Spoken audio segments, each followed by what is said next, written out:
Investigators identify the 7 motorcyclists killed Friday when they collided with a pickup truck on a rural highway in New Hampshire. The victims, members of a motorcycle club geared for Marines and their spouses.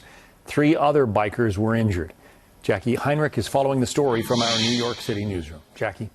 Well, John, authorities called it one of the worst crashes in state history. 5 Marines were killed along with 2 others after a pickup truck collided with 10 motorcycles on a 2-lane highway in rural Randolph, New Hampshire. The group was part of the JARHEAD motorcycle group, a Boston-based group of honorably discharged Marines and their spouses that helps veterans. They were on their way to a fundraiser when 23-year-old Vladimir Zhukovsky, a driver for a Massachusetts transportation company, crashed into them. He survived and so far has not been charged. The New Hampshire Department of Justice issued photos of the victims in a rare ask not to disturb their families. All 5 men were Marines: Michael Ferrazzi and Albert Mazza of New Hampshire, Daniel Pereira of Rhode Island, Joanne and Edward Core of Massachusetts, and Desma Oakes and Aaron Perry of New Hampshire. The scene stretched for hundreds of feet on Friday. First responders saying the pickup truck and its car-hauling trailer were on fire when they arrived, with bikes and bodies scattered everywhere. Drivers later stopped to place American flags honoring the victims on the street, which was still marked with oil, glass, and skid marks. When we got there, we could see that the truck had just blown up. There was motorcycles mangled all over the highway, bodies scattered, yelling and screaming. My son and I tourniqueted a man who was bleeding out. We put towels around his leg. An hour north of where that crash happened, a previously scheduled blessing of the bike ceremony turned to a tearful memorial service for those who were killed. At least 400 motorcyclists showed up in support. And a GoFundMe page supporting those victims now shows donations from more than 5,000 people, totaling more than $250,000. The National Transportation Safety Board says it may be days before they know the cause of the crash. New Hampshire Governor Chris Sununu directed flags to be flown half-staff tomorrow in honor of the victims. John. What a sad story. Jackie Heinrich, thank you. Well, Amy Zhukovsky was arrested in his hometown of West Springfield, Massachusetts. He has been charged with 7 counts of negligent homicide. Officials say he was behind the wheel of this 2016 Dodge pickup truck with an attached trailer when he crashed into a group of motorcyclists on Route 2 in Randolph Friday evening. 7 people were killed, 3 more were hurt. They were part of a Marine veteran motorcycle club attending their annual meeting. Zhukovsky, who is the only occupant of the truck, is an employee of Westfield Transport, which is based in Massachusetts. Now, right now, it is still unclear as to when Zhukovsky will be extradited back to New Hampshire. Of course, we'll continue to follow these developments. Live in the studio, I'm Tim Callery, WMUR News 9. Pickup truck driver arrested following a New Hampshire highway collision that left 7 motorcyclists dead. Well, the story gets even better. 7 people killed, 3 injured in New Hampshire crash. Investigators identify pickup driver and 7 biker victims in deadly New Hampshire collision. The driver, said to be behind the wheel of a pickup truck that collided with 7 bikers in New Hampshire on Friday, killing all of them, has been arrested at his home Monday in Massachusetts. So the driver has been arrested, and he's going to be charged. Let's read on. I can't even pronounce this name. I'm not Russian or Ukrainian, so I don't know where to even begin. But there's his name. I highlight it right there. He's 23 years old. I'm not even going to try to pronounce that name. Is now facing 7 counts of negligent homicide. After being taken into custody this morning in West Springfield, the New Hampshire Attorney General's office announced he's expected to make his first court appearance this afternoon. The crash unfolded at 6:30 p.m. Friday on Highway US 2, a 2-lane highway that passes through the small town just north of Mount Washington. Witnesses described a devastating scene as bystanders tried to help the injured amid shattered motorcycles. There's a picture of some of the motorcycles. This photo, provided by Miranda Thompson, shows the scene where several motorcycles and a pickup truck collided on a rural 2-lane highway Friday around 6:30 p.m. in Randolph, New Hampshire. It's a pretty grisly scene. There were 10 motorcycles in all that he nailed or hit or run over or whatever. We still don't know who was on the wrong side of the road. I highly doubt that it was the motorcycles. It just doesn't seem likely. I'm going to say, in my own opinion,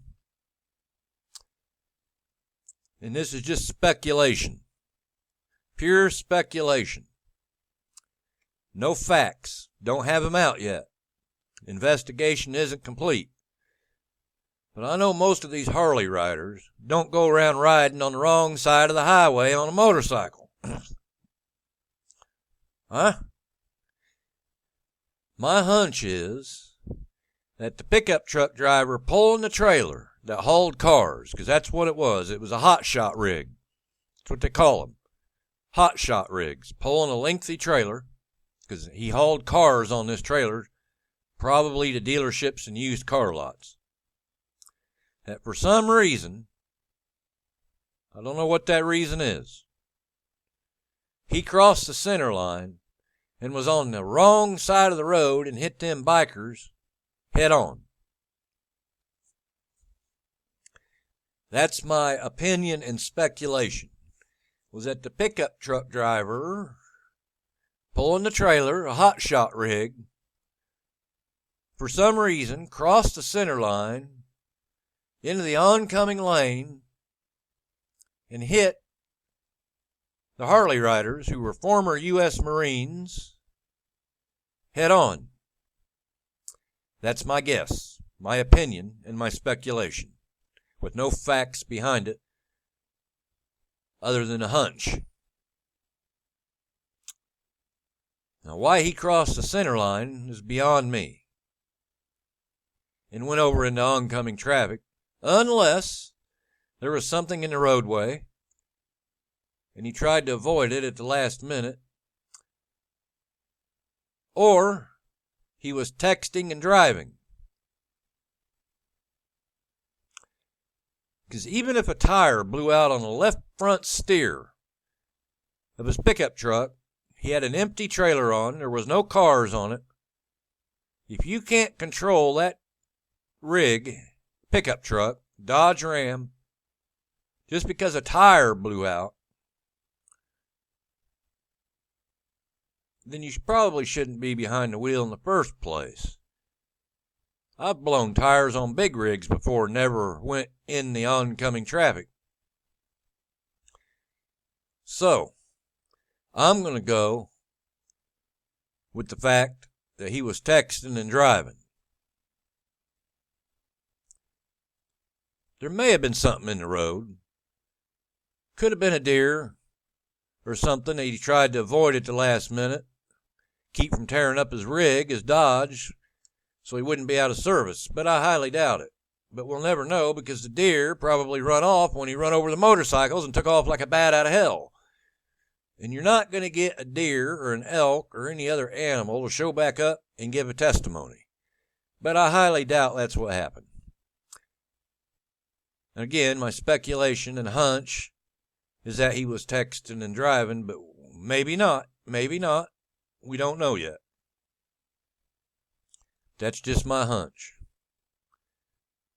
The victims in the crash have been identified, and it gives their names down below. I'm not going to read every one of them. Take too long. All were members of supporters of the Maine Jarheads, a motorcycle club made up of Marines and their spouses. Soon after the names were made public, New Hampshire Governor Chris Sununu ordered all flags on public buildings and grounds in the state to be flown at half staff from dawn till dusk on Monday. Here's a picture of the ones that were killed in the crash. These are the former U.S. Marine motorcycle group, JARHEADs. The victims of Friday's crash, top row, left to right: Michael Ferrazzi, Albert Mazza, Daniel Pieria. Bottom row, left to right: Joanne and Edward Core. Desma Oaks, Aaron Perry. New Hampshire Office of the Attorney General's Office released these photos. Friday's tragic accident in Randolph has struck our state and citizens in a profound way, the governor said. I can't pronounce his name, I'm not even going to try. Was questioned at the scene of the crash and allowed to return to Massachusetts, the National Transportation Safety Board had said. I don't understand why he was allowed to return to Massachusetts in the first place. I really don't get it. I don't understand that at all. Because what he was driving was a commercial vehicle, technically. Hot shot rig. That's what it was. It was a hot shot rig. I don't understand why the highway patrol, the state police, didn't take him directly to the hospital. Maybe they did and are just not reporting it. Didn't take him directly to a hospital and get a UA and a blood test on him. Or try to. See if he had any alcohol or drugs in his system. As I know, as an over-the-road truckers, they get in an accident, the first thing they got to do is go to a clinic or a hospital and submit to a UA. Was questioned at the scene of the crash. That's all it says. It doesn't say he was taken to the hospital and then allowed to return to his home in Massachusetts. It doesn't say that. Now, either the reporters got the story wrong, or this is what really happened. But truck drivers, when they're involved in a crash, especially of this magnitude, are required to go submit to a UA. And sometimes a blood test. He was arrested on Monday morning. This is where I'm at now.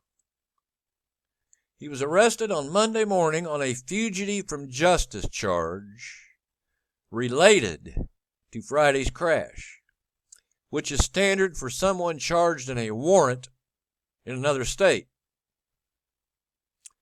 Massachusetts State Police said. Giving us very limited details. I'm confused here.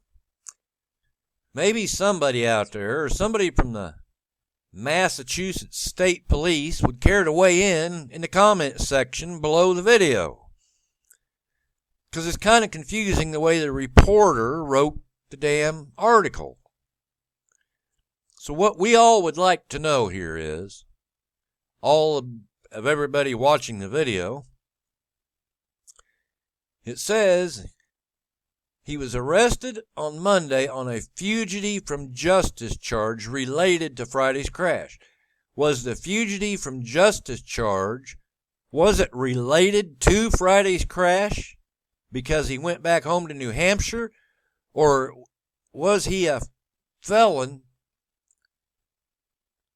with another warrant in another state for another crime? That's what we want to know. Did he have a warrant for his arrest in another state for another crime? And what was that crime? That's what we want to know. Because it says here, which is standard for someone charged in a warrant in another state. So did he have a warrant in another state before he was in this accident? And what was that warrant for? Something simple, something minute, something serious? It would be nice if we knew that, because it kind of sounds like, the way I'm reading the sentence and trying to comprehend and understand it, that they issued a warrant for his arrest even though he was in another state that was related to this crash, because he left the state and went back to his state that he lived, I think is New Hampshire. I don't know, it's confusing. Somebody want to clear this up? Maybe somebody with the Massachusetts State Police. Did he have a warrant in another state prior to this accident? And what was that warrant for? That's what we'd like to know. Or wasn't a warrant specifically related to this crash Friday with these motorcycles, and that warrant was issued because he lived in another state? Could you clear this up, Massachusetts State Police? Thank you. A man who answered the phone at the home family would identify himself only as his brother-in-law told the Associated Press Monday that the family is in shock and feeling the same pain as everyone else, but couldn't say whether the driver was right or wrong. Since the accident, the brother-in-law said the man driving the pickup truck, and I can't pronounce his name, and I'm not going to try to make a fool out of myself, had remained in his room, not eaten, and talked to no one. Well, you can't blame him. He's probably in shock and mental duress. I'm not so sure I wouldn't be either. It doesn't sound like he meant to do it. Doesn't appear to be. It's not like he got up that morning and said he's going to get up and run over 10 motorcycles. I don't think that was his intent. Let's get real here. I highly doubt that's what he set out to do that day, was find 10 motorcycles and run over them. I just don't buy that. Now, granted, he's guilty of the accident. He's guilty of the victims. But I highly doubt that he got up to do that morning. It was purely an accident. That's why he's in shock, not eating, and won't come out of his room, because it's mentally depressing. And your life is on the line. You'd probably be going to jail, not to mention lawsuits. So to put this into perspective, it sounds like it was purely an accident. He didn't set out to do this. It's not like it was a terrorist act like we've seen in so many.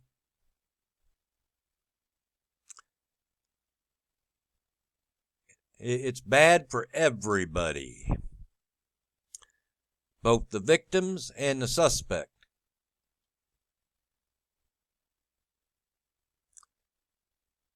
But when you're driving out here, whether you're on a motorcycle or you're in a vehicle with 4 wheels or an 18-wheeler or any other vehicle with wheels, you've got to pay attention to what you're doing.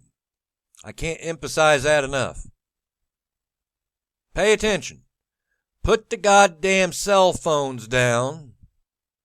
Quit texting. Quit fiddling around with all the electronic devices built into your dash. And concentrate and focus on what you're doing. Focus on the road. Focus what's behind you and beside you. Because if you just take your eyes off the road for a second, things can change rapidly. I see too many young kids and too many corporate and business people screwing around with their goddamn cell phones, texting and taking selfies. We'll say it again. I see too many corporate people in their cars as I set up high, and you're playing with your cell phones, you're texting, you're doing whatever. And you're fiddle fucking around with your electronic shit on your dash. Your GPS built into the dash.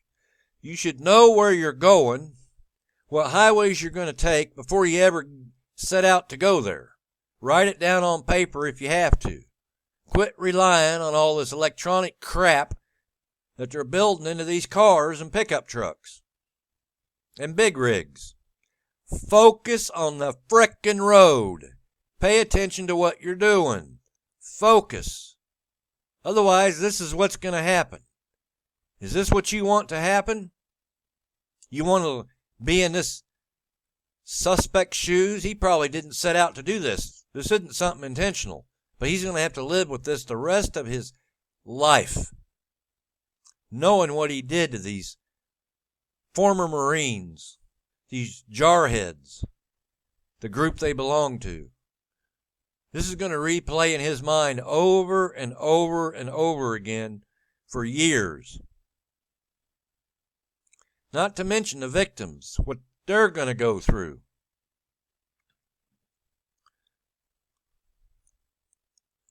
People, you got to pay attention to your driving.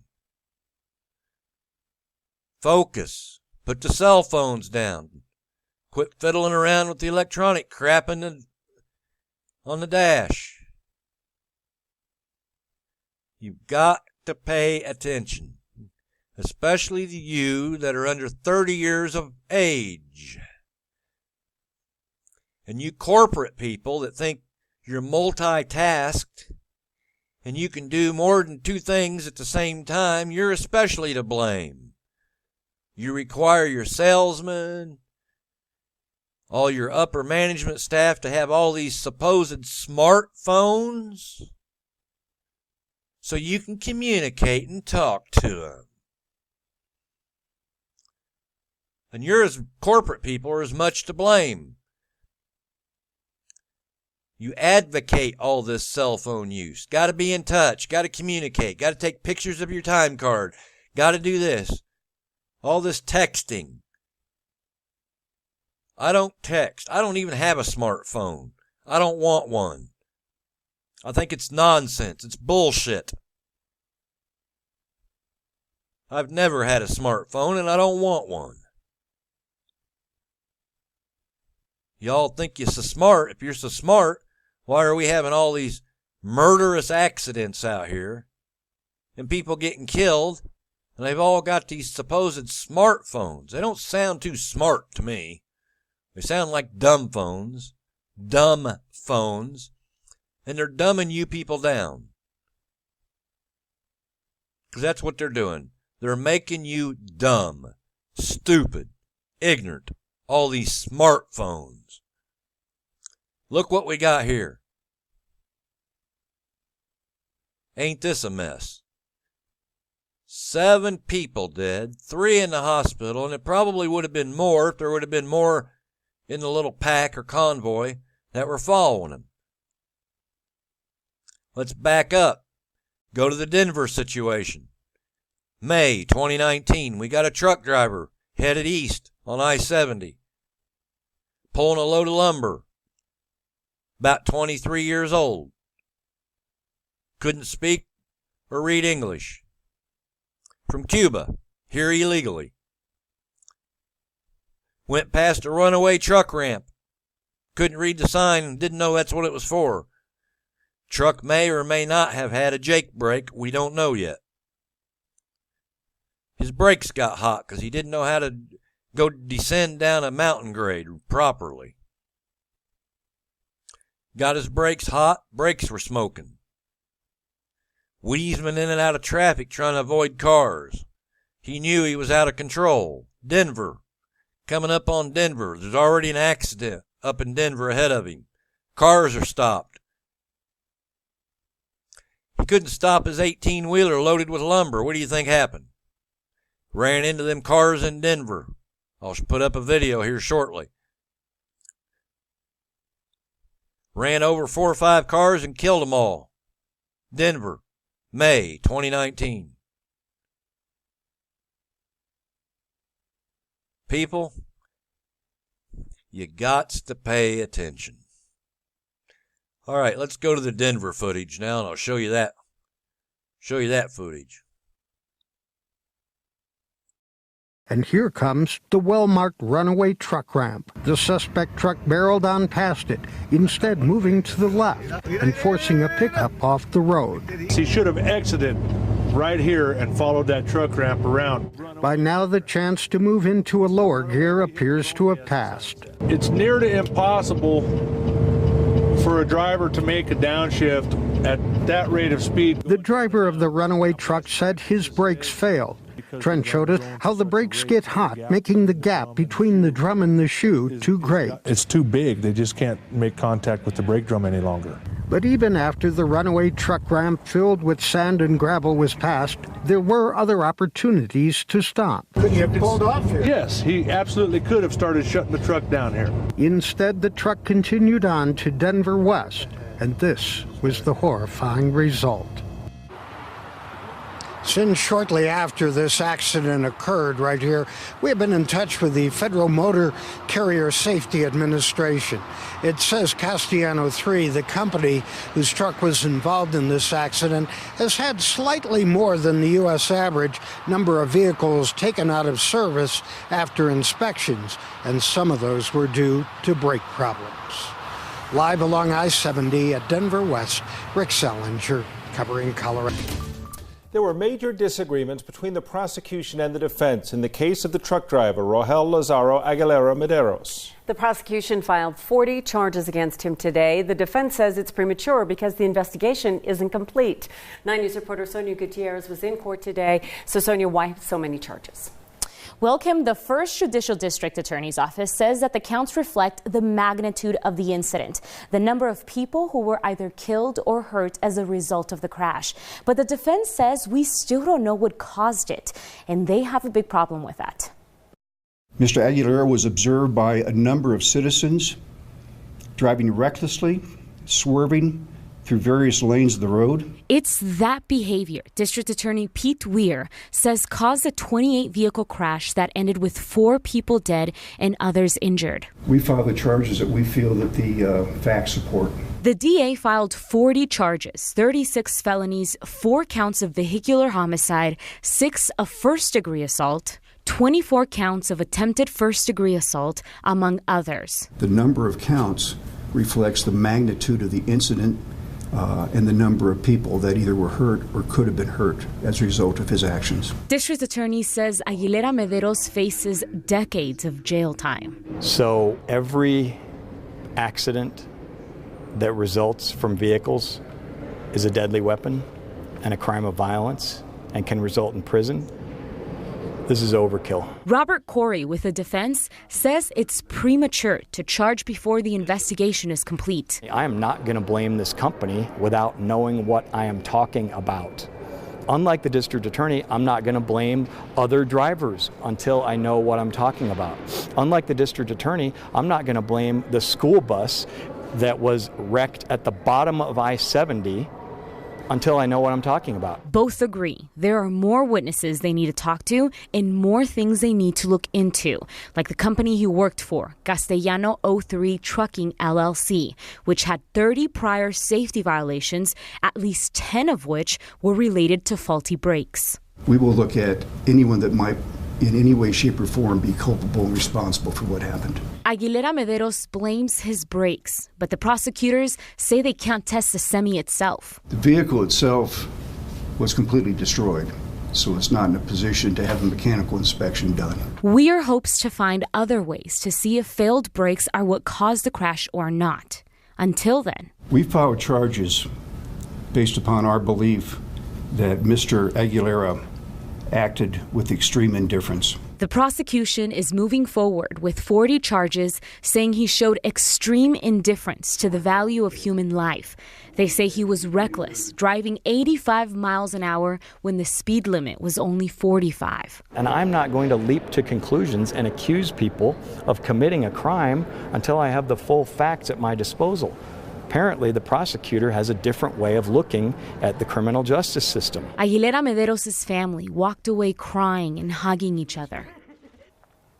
The defense says truckers have reached out worried about what this case means for them. If they ever get in an accident, will they face similar charges? So far, a lot of people have reached out both on social media and to the defense, willing to help pay for the $400,000 bond. Aguilera Mederos is expected back in court on July 11th.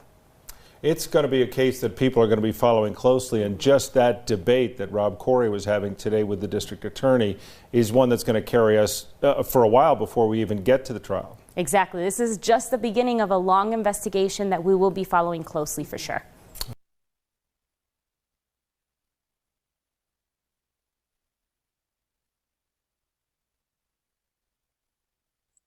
Then we got this bus accident that happened over the weekend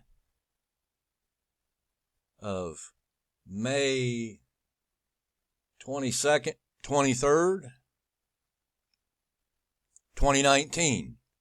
2 people were killed and over a dozen were injured when a charter bus carrying a church group ran off a highway in southern Colorado and struck a bridge support pillar. The Colorado State Patrol said the crash happened at around 2:40 p.m. Sunday on the southbound lanes of Interstate 25, about 10 miles north of Pueblo, Colorado.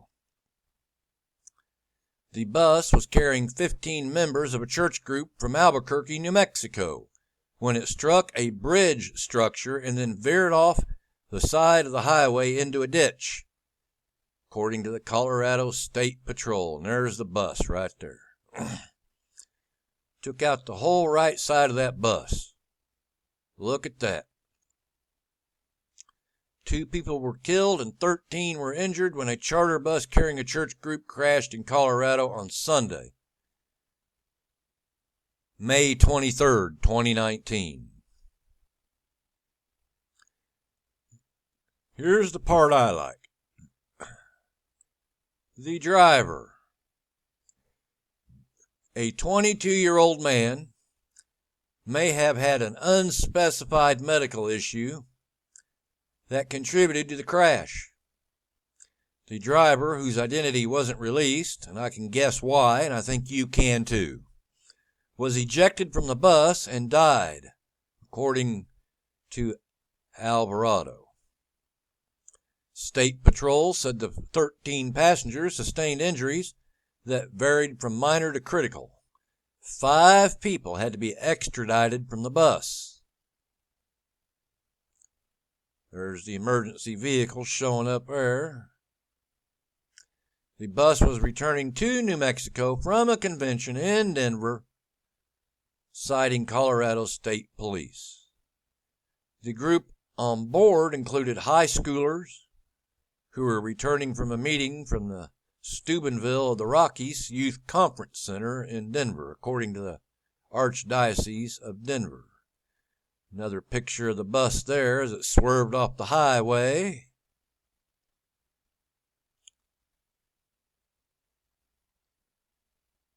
The 3 medical helicopters and dozens of ambulances were dispatched to the scene.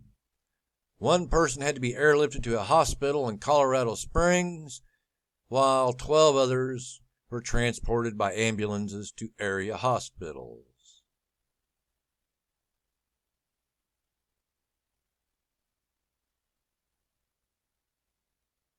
But I like that part right there. The driver, a 22-year-old man. 22 years old now. I wonder what prior experience he had driving commercial vehicles and working long hours, more than likely. Because these charter bus companies work those drivers some pretty long hours.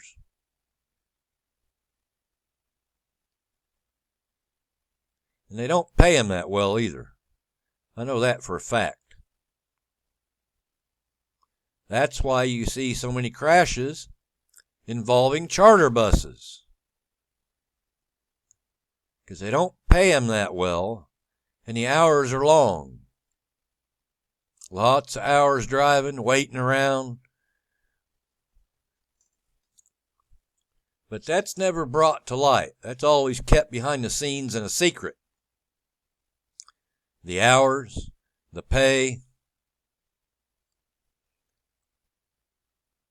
It's a secret. Nobody ever wants to discuss that. There are going to be more charter bus crashes too. We've already seen several of them through the years.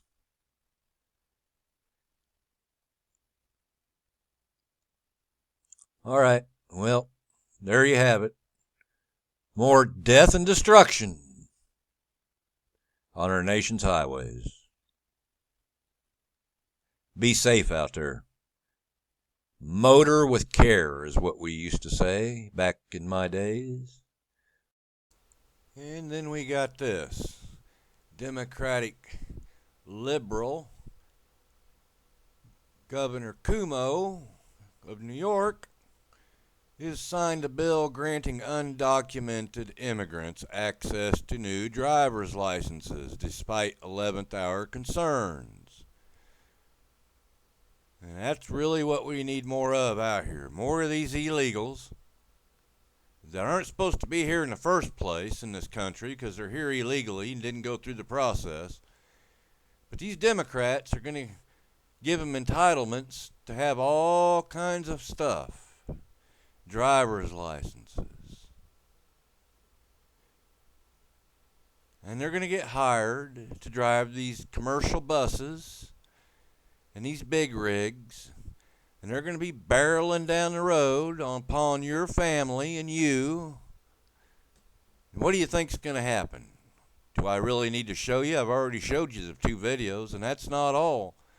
I got about 28 to 30 more videos I could throw up here of illegals and accidents. Because these Democrats are giving them the right to have a driver's license.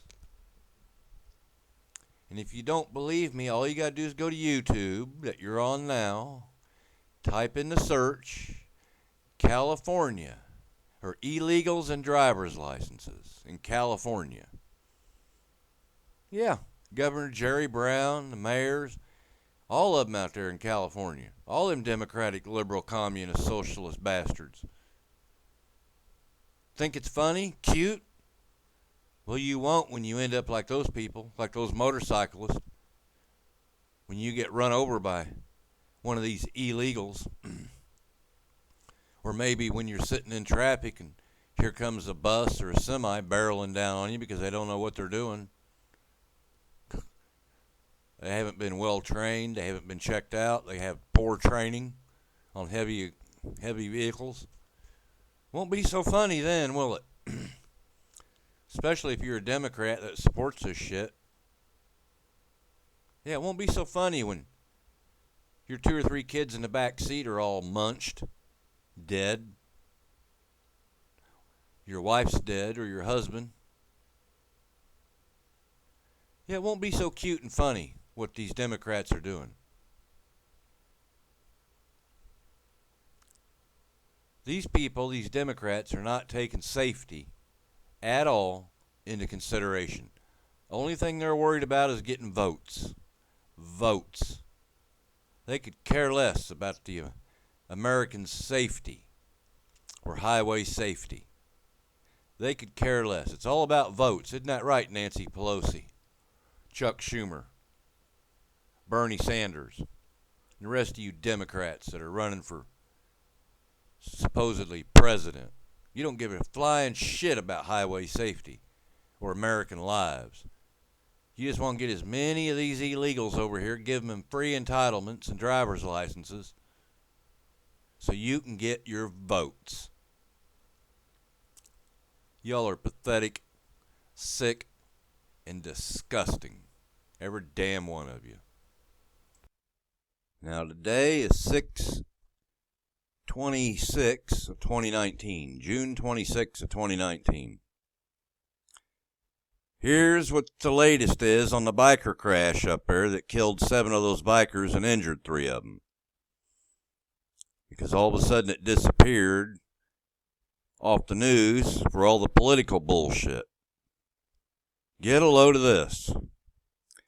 Deadly biker crash in New Hampshire prompts motor vehicle chief in Massachusetts to resign. Unbelievable. Let's read why. Man charged in deadly New Hampshire highway crash had run-ins with the law in Texas. This is that motorcycle crash I showed you at the beginning of the video.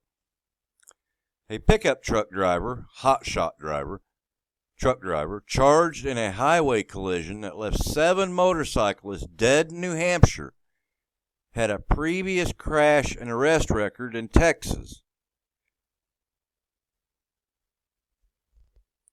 The head of the Massachusetts Motor Vehicle Division resigned from her reported 6-figure salary gig Tuesday after her agency failed to terminate the commercial driving license of a man accused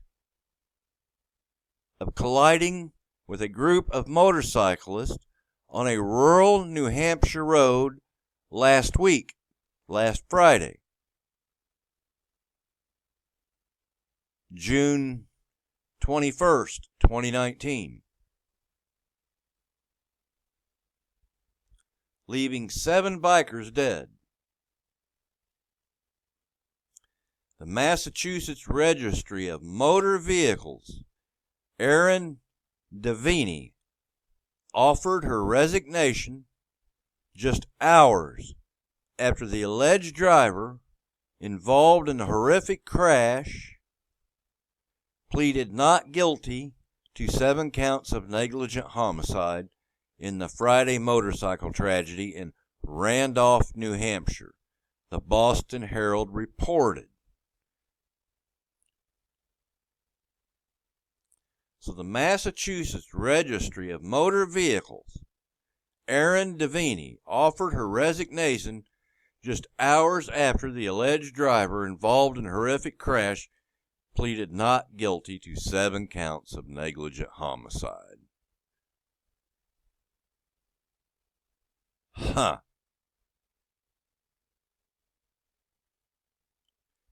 Erin Devaney, head of Motor Vehicle Division in Massachusetts, speaks to reporters April 29, 2014, when she was interim head of Massachusetts Department of Children and Families.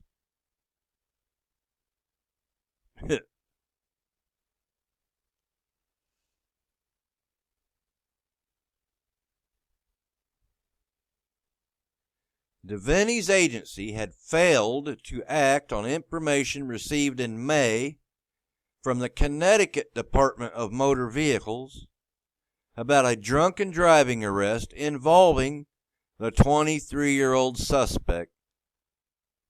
Still can't pronounce his name. I'm not even going to try. It's Ukrainian. We know that much. I'll get to that in a minute because there's more to this story. We ain't done, so stay tuned, pay attention, and don't skip through it because there's more to this story. Stay tuned. I've uncovered more stuff that's coming out, and today is Thursday, June 27th, 2019. So stay tuned because I got more coming up.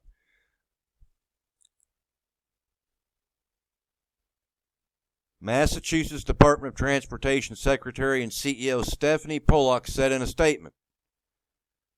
Pollock said the previous arrest should have cost, whatever his name is, his commercial driving license, his truck driver license.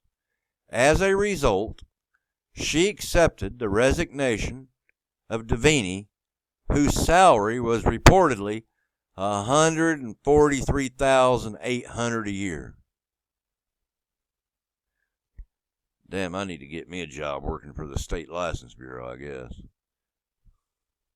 Court documents allege, whatever his name is, a Ukrainian national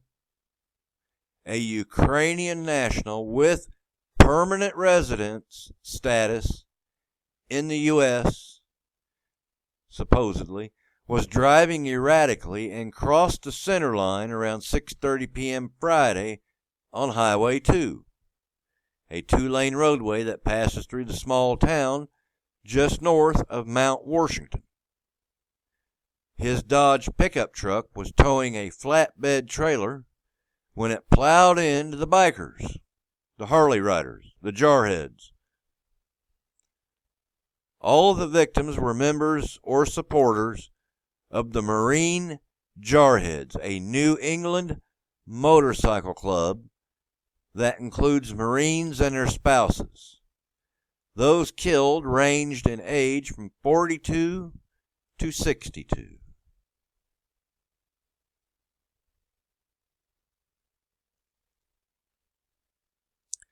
Manny Ribeiro, who survived the crash, said Devaney's resignation was just one indication that the crash could have been prevented. But Ribeiro said it also felt like someone was running around from the problem. We just get to quit and walk away, and that's it, Ribeiro told the Associated Press. Story over.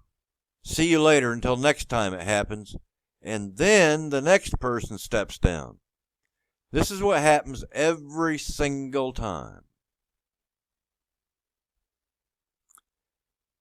Yep, these State Department employees and county employees, they can just get to quit. They're never held liable with lawsuits or jail time for doing what they're doing.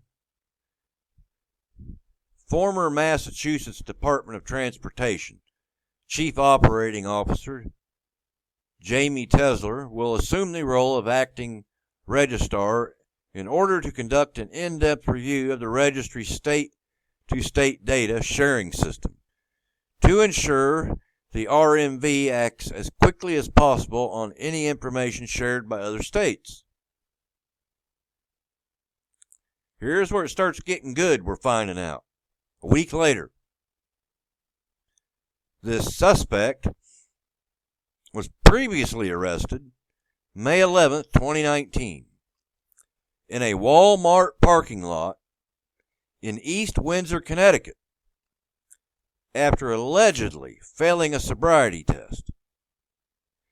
His license was not revoked after that arrest, but in 2013, his license was taken away for 210 days, and he was placed on probation following a drunken driving charge in Westfield, Massachusetts. Police in Texas told several media outlets that the suspect also crashed a tractor-trailer in suburban Houston earlier this month of June 2019. The suspect told police that he had been cut off and causing him to lose control of the truck, the semi, and he was not charged. We ain't done yet. Oh boy, I got more on this. It's coming. Stay tuned. Don't race through this. Here it comes. Pickup truck into this pack of motorcyclists, killing 7. He will face a judge a little later on this afternoon here at the Coos County Superior Courthouse. But I am just getting some new information out of the state of Texas that this accident that claimed so many lives was not his first major accident this month. On June 3rd in Baytown, Texas, Lieutenant Steve Doris tells me that Zukowski rolled an 18-wheeler that he was driving there on Interstate 10, loaded with 5 cars. Thankfully, no one was injured in that big accident. Zukowski claiming at that point in time, telling police that he had been cut off by another car. And then same town there in Texas a few months earlier in February, Zukowski was arrested at a local Denny's. There was a report of a person acting intoxicated. Police arrested him there at that restaurant and found a crack pipe in his pocket. Sadly, not the only case of his run-ins with the law. The 23-year-old agreed yesterday when he was in a Massachusetts courtroom to be brought back here to the Granite State to ultimately face those 7 counts of negligent homicide for the major accident that occurred here last Friday. Records and reports, though, reveal a swath of arrests from driving over the influence dating back to 2013 to possession of drug paraphernalia. Just last month, Zukowski was arrested on May 11th outside of a Walmart in East Windsor, Connecticut. A police report saying he was revving his truck engine, jumping around, acting erratically outside of that vehicle. The police officer suspected he was under the influence, and based on his performance during a field sobriety test, he was arrested and charged then with operating a motor vehicle under the influence of drugs or alcohol. Due to his suicidal comments, extreme behavior, he was turned over to medics and ultimately transported to a hospital. The victims in this accident in New Hampshire, ranging from a 42-year-old mom to a 62-year-old retired police officer and court bailiff. They were members or supporters of the JARHEAD's MC, a motorcycle club that included Marines and their spouses. A GoFundMe page has already raised over $400,000. The medical examiner determining that all 7 of those victims died of blunt trauma. Today's arraignment is slated for 1:30 this afternoon. Zukowski will appear via a video conference, meaning he will still be in jail, but will appear before the judge via cameras. Now, I want you all to get a load of this. Pay attention. because we still ain't done. I got more after this. This just came out June 26, 2019. The Massachusetts man facing negligent homicide charges in connection with a New Hampshire crash that killed 7 motorcyclists and injured 3 more has a history of driving under the influence charges and license suspensions. The suspect, 23 years old, of West Springfield, Massachusetts, was charged with 7 counts of negligent homicide. He was arrested at 8 a.m. on Monday in Massachusetts on a fugitive from justice charge. We'll get into that in a minute. He was handed over to New Hampshire officials during a brief Monday afternoon court appearance in Springfield. He will be arraigned Tuesday in Coos County Superior Court in Lancaster, New Hampshire. Here's where it gets good.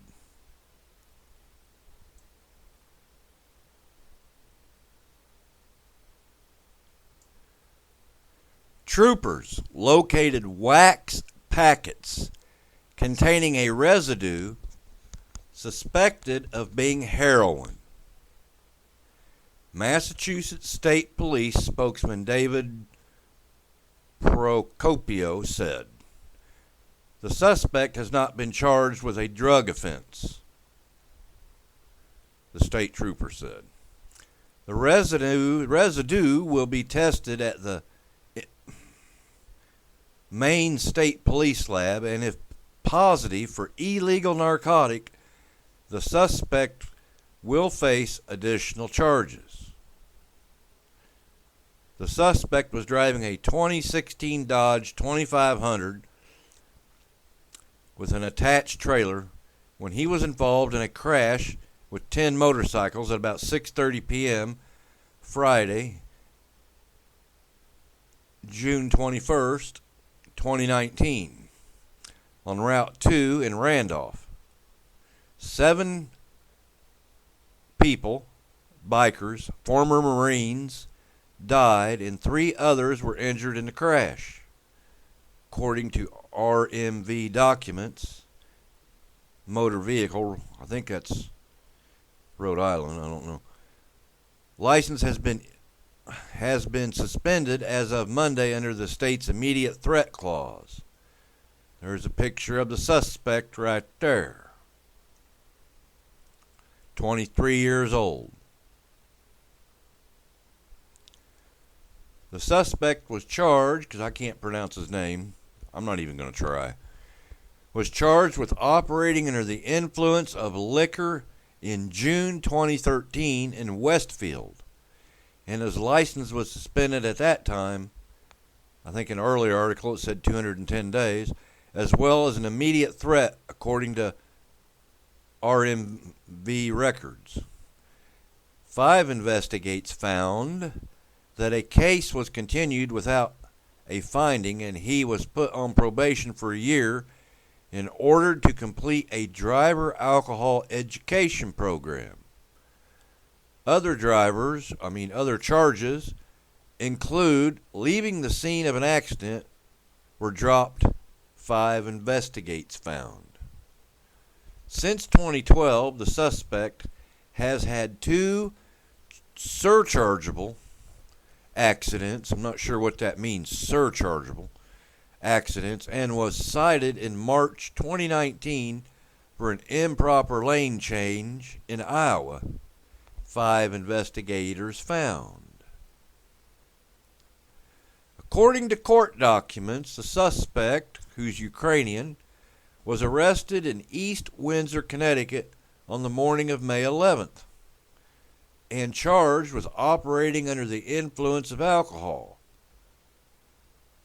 The TV5 investigators found the suspect posted bail, was released, and was scheduled to be arraigned Wednesday. The suspect, who was the only occupant of the truck, is an employee of Westfield Transport of Massachusetts.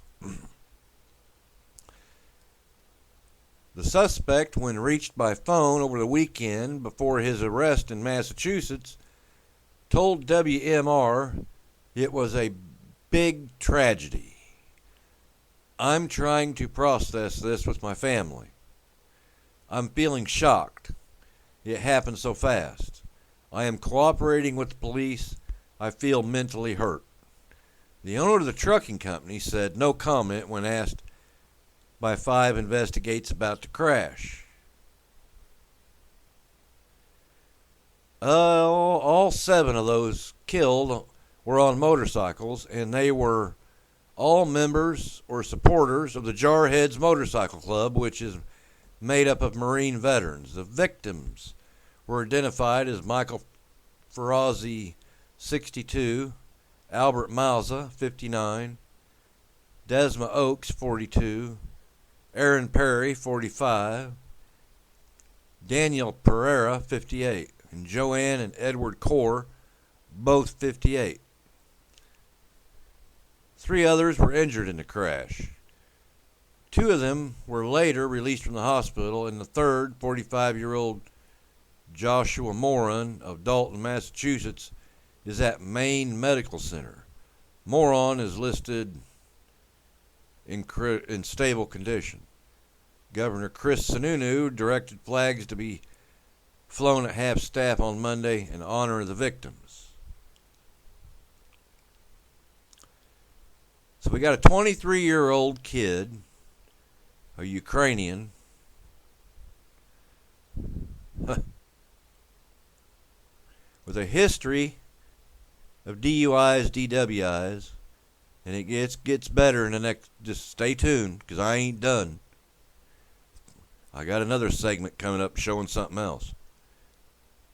Possibly used heroin. They don't know yet. History of DUIs, DWIs, and used heroin. Boy, I tell you. And to think the Democrats out here across the United States want to legalize dope. Because once they get marijuana legalized, they're going to legalize heroin and crack and cocaine. So all these druggies will vote for them. That's what it boils down to. Now, do you see this? ICE pursuing migrant charged with killing 5 veterans and a married couple in horror crash. Head of Motor Vehicles Department resigns amid budding scandal. Wow. So I have to wonder if the earlier report that he was here legally as a Ukrainian, if the reporter was just told that and she reported on it, or if he's really here illegally, and that's why ICE is pursuing him. And they want to do away with ICE, these Democrats, people like AOC, and Bernie Sanders, and Chuck Schumer, and Nancy Pelosi. Well, maybe it's time some of your family members get murdered or killed by one of these illegals out there on the highways. Then we'll listen to what you got to say then, Nancy Pelosi, Chuck Schumer, and AOC, and Bernie Sanders. When one of your family members gets run over and killed, like in the Denver accident, like in this accident, and all the other accidents that you don't want to report on and touch base on, just so you can get your votes. I think it's time the Pelosi family suffer a major accident along with the Bernie Sanders family and the AOC family. Then we'll see what they got to say. Think it's time it happened. Because they sure as hell don't mind putting our families' lives in jeopardy with all these illegals out here. They could give a shit less. All they care about's their goddamn boats. A Ukrainian man who reportedly arrived in the U.S. as a refugee has been charged with killing 7 bikers in New Hampshire. And now Immigration and Customs Enforcement, ICE, has filed a detainer with local sheriffs. The suspect, 23 years old, was recently given permanent resident status in the U.S. despite an extensive criminal record, including multiple arrests for drunk driving, a DUI conviction, and a drug conviction. The suspect is suspected of driving erratically and crossed the center line on a 2-lane highway before plowing head-on into a column of motorcyclists near Mount Washington, New Hampshire on Friday night, June 21st, 2019, killing 7, including 5 Marine veterans and a married couple. State police say they confiscated wax packets containing a residue suspected of being heroin from the suspect, who's Ukrainian. And additional charges could be brought against him if they test positive. Democrats don't care. Yet. Not till Nancy Pelosi and some of these other AOC and Bernie Sanders and Chuck Schumer lose some of their family members, their wife and kids, in a situation like this, and then it'll be a different story. In the meantime, they don't give a shit about the rest of us. A judge ordered him held after he pleaded not guilty to 7 counts of negligent homicide. The suspect holds a lengthy record of convictions, arrests, and driving-related incidents, including at least 2 which occurred in the past 2 months.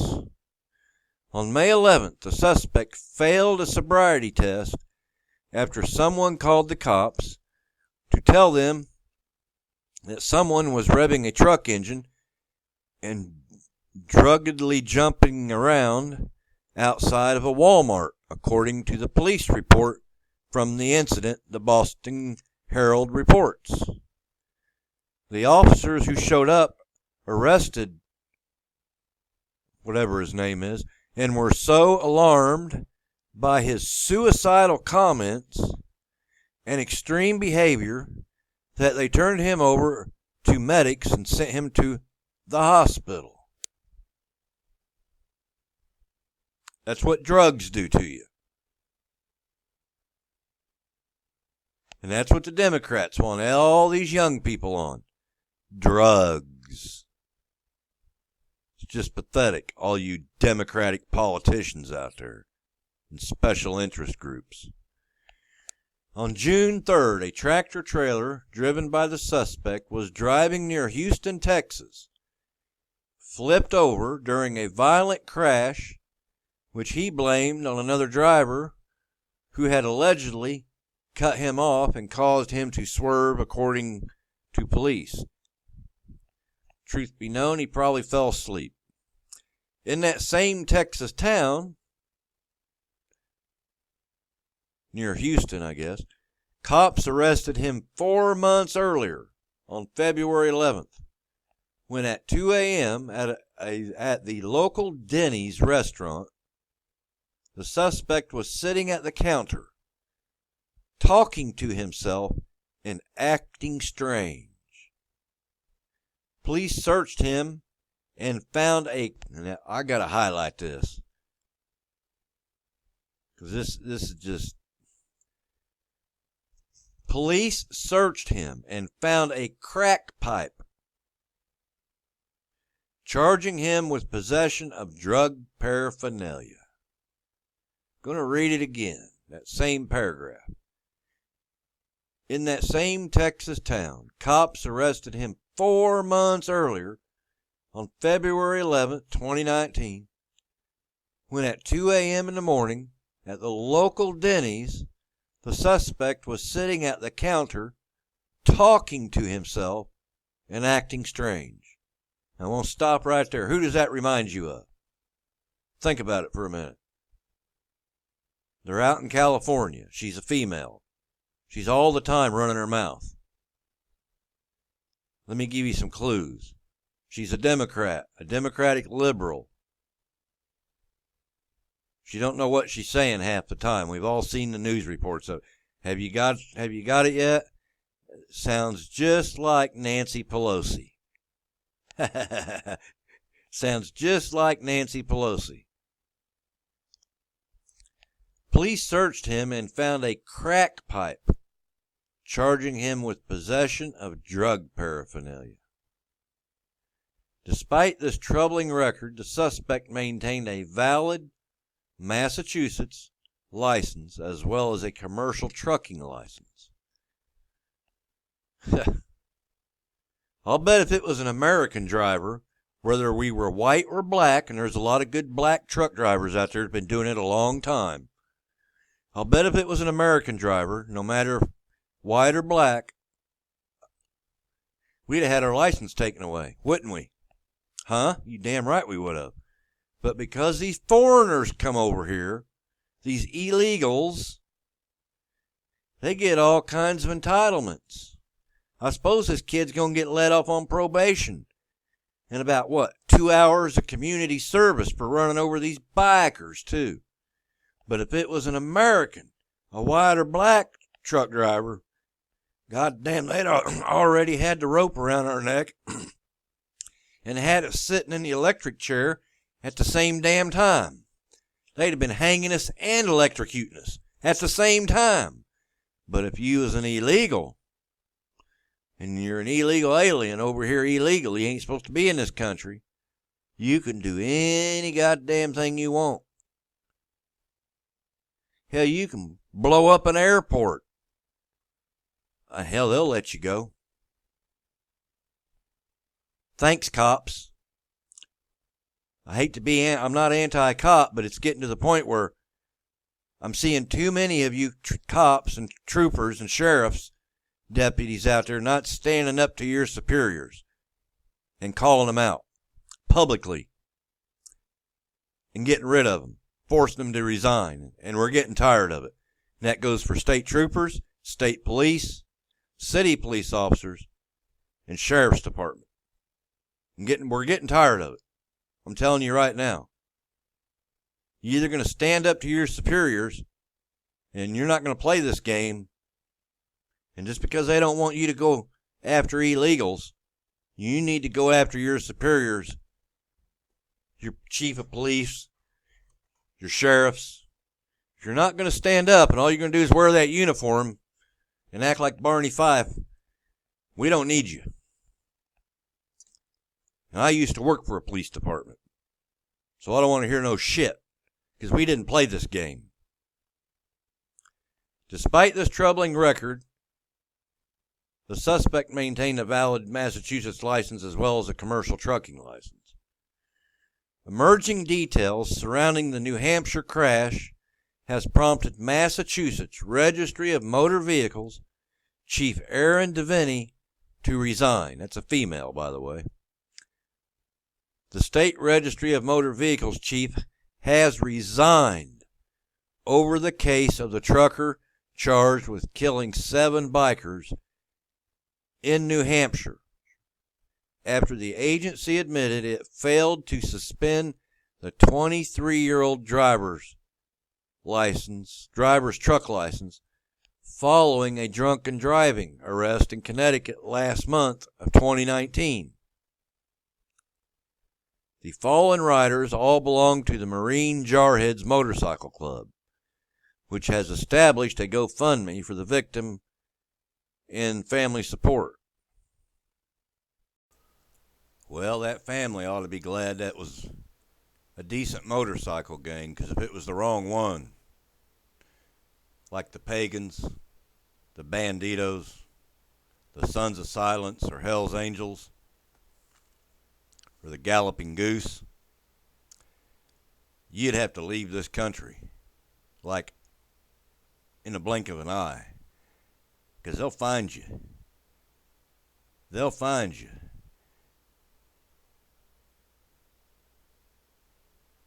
I'm telling you what, it's going to get so dangerous out here, it ain't even going to be safe to ride a motorcycle. I don't care what group you're with. All these illegals, out here running around that these Democrats want to give licenses to. I don't care what biker group you're with, and I'm not necessarily talking about these preppy biker groups, these pretendies that work in offices, and on weekends they go on these rides to these bars, and I'm talking about real hardcore bikers, the kind of guys I grew up with. Hell's Angels, Sons of Silence, the Pagans, Sons of Silence. It's going to be so goddamn dangerous out here, you ain't going to be able to ride a fucking motorcycle.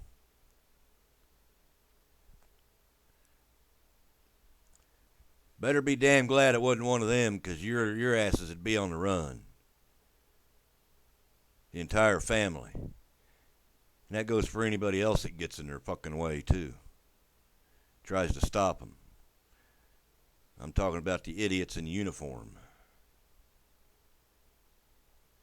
They wouldn't be there to debate with you, argue with you, or get into any pushing and shoving matches. I think you know what the end result would be. Democrats better wake up and pull their head out of their goddamn ass, what they better do. This is just a warning.